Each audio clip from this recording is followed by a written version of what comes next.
Hello, hello, hello. I'm Jay Fadden. Thank you so much for joining us today on This Is a Day, joined by my great friends Victoria, who I don't do a lot of shows with, so I'm happy, and Bishop Reed, of course, and Kevin, who's over there getting ready to do the news. But you're not usually here on Wednesdays, but there's a good reason for you to be here today. I asked to be on because it is a sad day for the church as we mourn the loss of Pope Francis.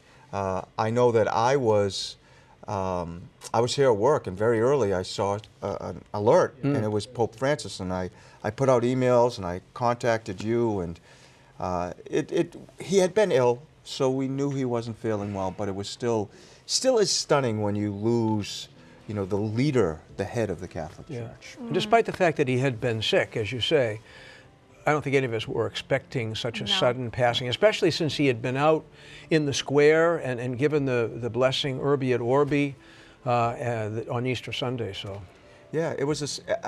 That was amazing, and a lot of people are looking at that and saying, "What a beautiful ending to his pontificate." Where the last thing he did was Easter. You wonder, you never know what people experience before they die. You wonder if he had a sense that his end was coming and that he should really get out there, because I think he pushed himself to get out there. You could hear it. Yeah. You could hear when he was talking that he was breathing. And I don't know if either one of you saw, but the transfer of the body this morning was live. I was with Armando this morning at about 3:30 watching it. Of course you were.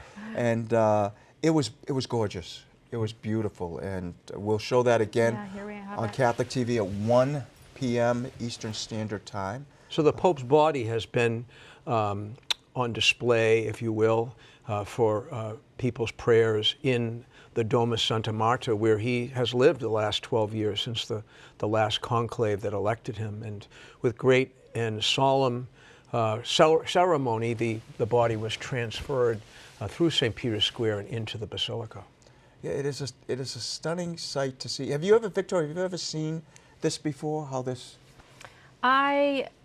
With a pope passing away. Yeah, and just all of this, the transfer of the body. And I honestly, so really it would have been JP2 for me, and I was pretty young then, and I didn't really understand the magnitude of what was going on. Yeah. But I think with him, he was sick for a while, and we kind of had days leading up. That's my memory of it, that this sense was going to happen. And then Pope Benedict did not pass away while he was Pope, so that was definitely different. But my husband woke me up on Monday and told me said Francis has died, and at first I was confused, and I was like, Pope Francis, and there's this sense of loss, like we don't have the leader right now. Right. And one of my friends actually sent me, I don't have a picture of it to show the audience, but if you can imagine it, a cartoon. I know that sounds bad to start with, but it was the gates opening to heaven, triumph, angels welcoming Pope Francis in, and he goes to the side door that says service entrance.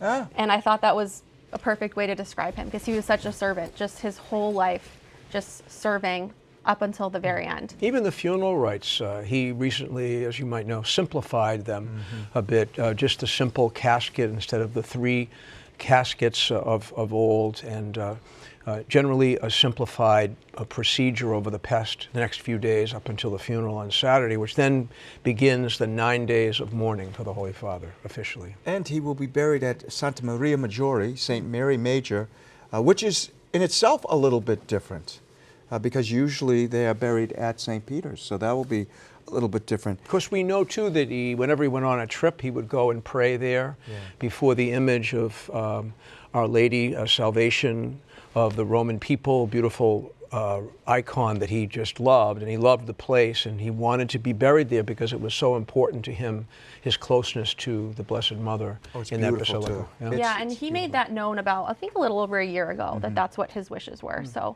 we knew that was what was going to happen. And one of the cool things too is, I don't know if people know, but all the expenses for his burial there at St. Mary Major, he found a donor or donors. So there's not going to be any cost to the Vatican or to the Church. It's all being taken care of. Typical Pope Francis. Yeah, one thing I learned about him when I was doing some research after he passed was that, so some of he still has living relatives, of course, and he told some of them, don't waste your money flying out to see me become Pope, because might as well just save your money, stay back home. Watch it on and Catholic TV. watch it They on can Catholic watch it. And we will have a TV. lot of programming.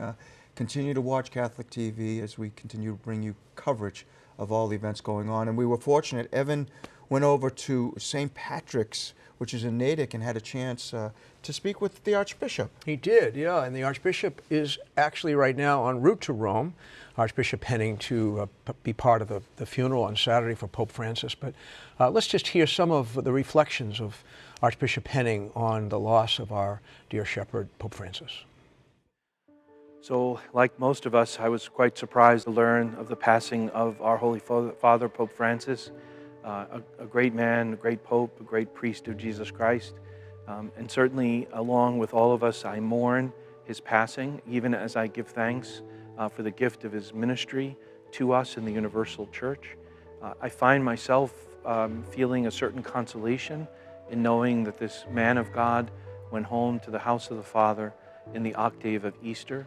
I also find it consoling that among his last words to us were Easter greetings from St. Peter's Square.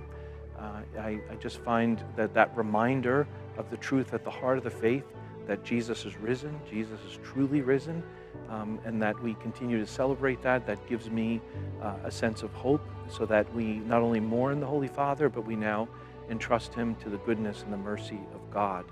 I'm so grateful for his ministry, for his prophetic call. I have found in my own heart that this has been a Holy Father who has spoken like a prophet. He has expressed to us the will of God in our age, particularly drawing our attention to the people that are often forgotten or overlooked in our global economy, asking us to be attentive to the needs of the most poor, of the vulnerable, of the migrant.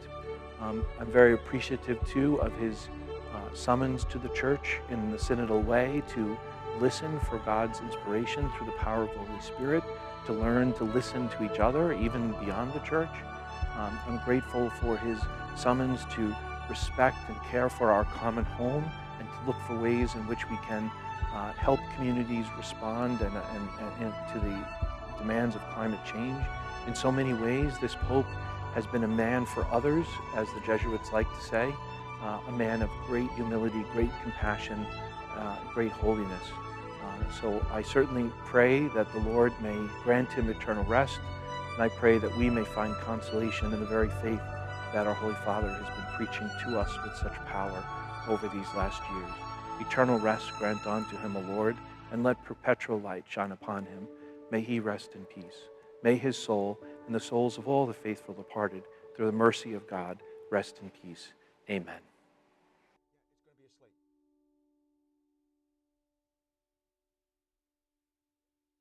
Thanks so much to Archbishop Henning, who is on his way now to Rome.